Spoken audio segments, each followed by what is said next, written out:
Hello, this is Christian Idealism, and today I'm going to be going over something with the atheist experience. And the reason why I'm doing this sort of video is I actually did call in. I called into the atheist experience to bring forth one of the arguments. I didn't write this in the paper that I wrote in response to Oppie, but this is an argument that I've been sort of thinking hard about, and I wanted to get their sort of thoughts. And I think you guys will see in the video today, I honestly, I'm not convinced that they even care about truth, because they were very surprised by a lot of what I had to say. So anyways, let's start off with what they had to say. Give me a second. Hold on. Okay, there we go. I don't know why. Okay, there we go. Sorry, my computer's slowing down. By the way, if you hear background noises, that's not my fault. It's because there's other people in my house. So anyways, let's get started. You got it in you? I'm ready for anything. Oh, yeah, yeah. All right, we're going to talk to Kyle. Hello, Kyle. What would you like to talk about today? Yeah, so I guess I should start with background. So I run this, I'm a philosophy student, and I study the philosophy of religion pretty well. I looked at both sides pretty in depth. So today I wanted to sort of have a little, not back and forth. I know it's not like a debate or anything, but like I want to get your guys' thoughts on this new, it's not an argument per se, but it's sort of a way of thinking about necessary existence. And something that necessarily exists is something that cannot fail to exist in any possible world. And I think all philosophers of religion, whether they're theists or atheists, would agree that there is something in nature that has necessary existence, basically something that has to exist by necessity, right? It could be the universe, it could be some quantum vacuum, it could be whatever, right? So that's a consensus, I wouldn't call it consensus, but like it's generally agreed upon that's like that necessary existence is the real thing in the world. Okay. I really wish you'd stop telling us what's agreed upon. And actually, it says here that you say that theism has better explanatory power than naturalism.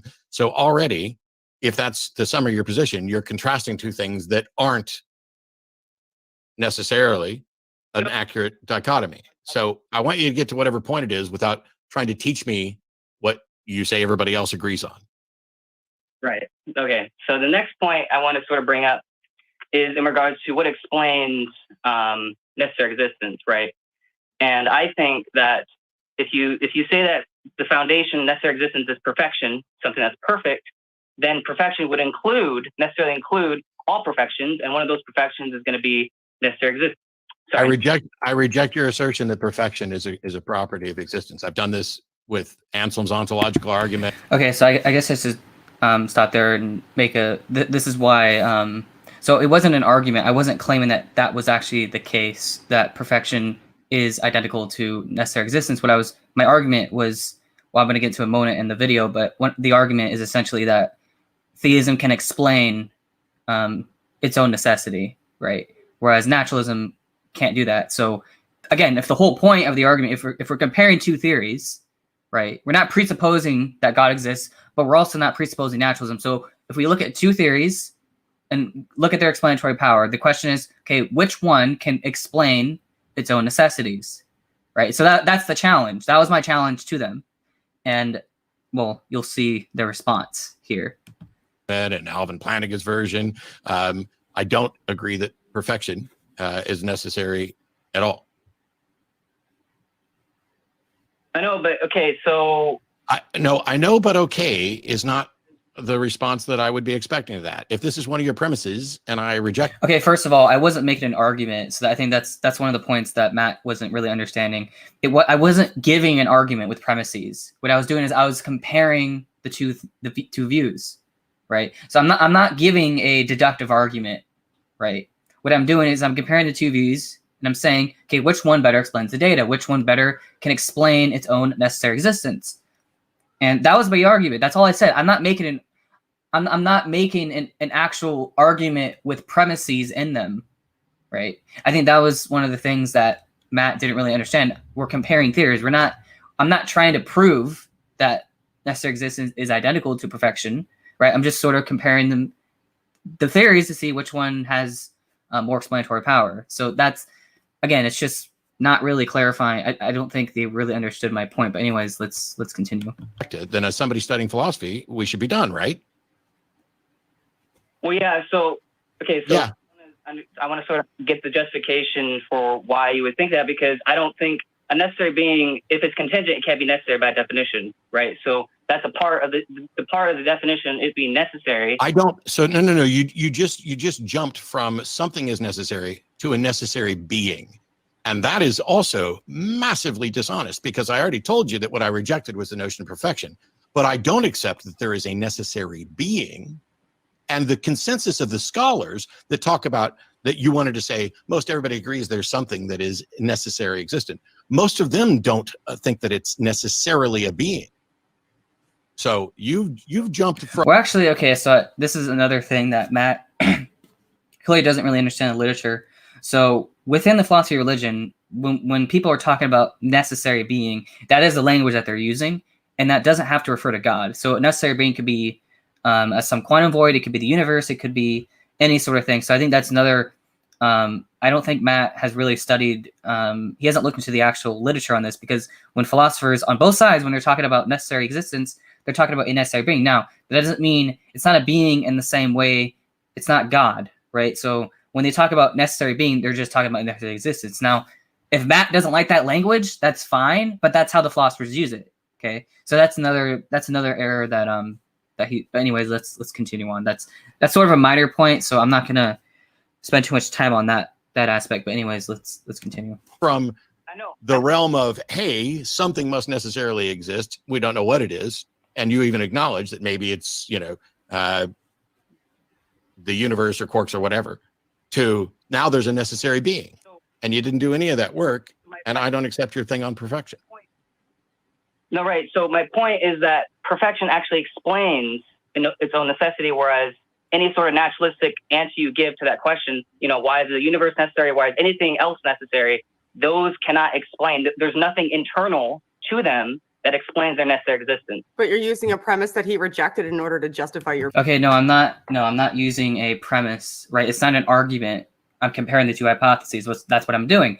I'm asking the challenge, like I said earlier, the challenge for the naturalist is to explain necessity within, so whatever is necessary, right? What is internal to that necessary thing that explains its own necessity? That was my challenge. They didn't seem to get it. They didn't seem to understand it. It did not help at all. Anyways, that's another point. But anyways, I'm gonna continue on, and then there's another point with the natural and supernatural distinction I want to get into. But let's continue. Your position. Not only that, the fact that naturalism may not offer an explanation for something now doesn't mean that it won't. Okay, no, that's a cop out. If you're gonna say, oh well, naturalism can't explain its own necessity now, but maybe it can in the later. Well, that's just a cop out, right? That means you don't have explanatory power. The moment you say you don't have an explanation for some phenomena, and if theism has a better explanation, then theism already wins. It doesn't matter if naturalism doesn't have an explanation yet. As long as theism can better explain data, especially with regards to, especially when we're talking about foundations. So when I say that theism can better explain it, I'm not saying that theism has to necessarily replace scientific explanations for something, or physical explanation for something, because theism is compatible with scientific explanations. We just say that there is a perfect source that sort of grounds those things, right? But my challenge was not about what we don't know. My challenge was about what we do know, right? So my challenge to the naturalist is, can the naturalistic foundation, whatever it is, explain its own necessity? They didn't seem to get that. But anyways, I just want to point that out. Will always be in a position where it doesn't offer an explanation for it. And the fact that naturalism doesn't offer an explanation perhaps at all does not mean that theism or anything, or supernaturalism, offers an explanation at all either, because supernaturalism is pointing to things that are mystery, and you can't. Okay, so yeah, this is where it gets interesting, because this is where I'm going to tell them I don't actually believe in the supernatural. So anyways, we'll get to that. But can't solve a mystery by appealing to a bigger mystery. No, that's a good point, and I agree that there. I don't. So okay, my sort of theism would not include the supernatural. Okay, what I'm saying Is Well, that, no. Okay, yeah, this is the point. This is funny. So this is the point where Shannon like was surprised, and Matt was. This is where he's gonna attack my my. Basically, he's gonna try to say that I have to believe in the supernatural. But anyways, let's see what Matt has to say. No, stop, Kyle. Because if your version doesn't include the supernatural, then all you have is the natural, which means naturalism is. That's I don't. So I'm trying to like open your mind to what I would call it a supreme naturalism, where the foundation is supreme. It's still natural. It's still the same kind of thing. No, Right. this is a load of nonsense. See, you started with the call screener by contrasting naturalism and theism, and I pointed out that those two aren't a true dichotomy. And then you point out that your version of theism doesn't include the supernatural; it includes supernatural, or whatever it was you called it, just to make it distinct from the natural. If you don't include the supernatural, then naturalism is all there is. No, right. So what I'm saying is let's take. Okay, so Kyle, naturalism. I'm going to let you finish. Yeah. But when you say Okay. no, right, I know that you're not paying attention and actually thinking about it, because those are contradictory things. No means I'm wrong. Right means I agree. No, right. So I would agree with you. Congratulations on doing it immediately after. Go ahead. Okay, so what I'm saying is I can agree with you guys that all that exists is the natural, right? But what I'm saying is, okay, let's just modify so whatever the necessary thing is, let's just modify it and make it supreme, right? And just take out. Oh, I'm not interested in making shit up. I actually wanted to have conversations with people who believe. Okay, yeah, that's okay. This is kind of where there's a lot of tension that goes into these debates. What I'm trying to do is I'm trying to find a way that theism and naturalism are not necessarily in conflict. Right now, you can make them conflict. Like maybe if you frame them a certain way, then obviously, yes, they're going to conflict. But the whole point of that call was to find a way to make a synthesis of the two views. Right. And that's what we should do in philosophy. That's how philosophical progress is made. We find a synthesis between the views so that we can sort of come to agreement, because if we don't do that, we're not going to make any progress, right? We're just going to keep going back and forth. No progress is being made. I mean, we're humans. We're not going to necessarily have to agree on everything, but at least we can make some progress, right? And so that's the goal of philosophy. That's the goal of truth seeking.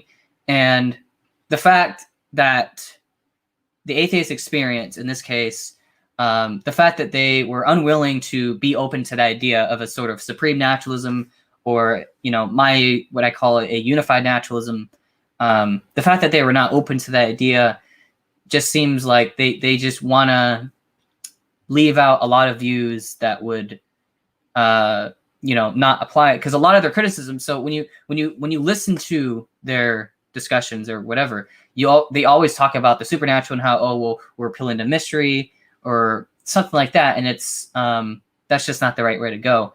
And I, like I said earlier, I think that that naturalism and theism could be put together in a sort of unique way, at least if you make the definitions broad enough, right? So that's all I have to say. And God for good reason. No, I know, but No. Yeah, so that's when they cut out. But yeah, that's it, guys. I mean, if you have any thoughts, let me know in the comments. I was hoping to like somehow get them to be open to this idea, like think about it more, and obviously that didn't help too much in my case. So I'm probably gonna change the title of this video to something else. We'll see. But yeah, that's all I had to say on that. Anyways, thank you guys for watching. I'll leave the link in the description if you want to check out where I was in that discussion.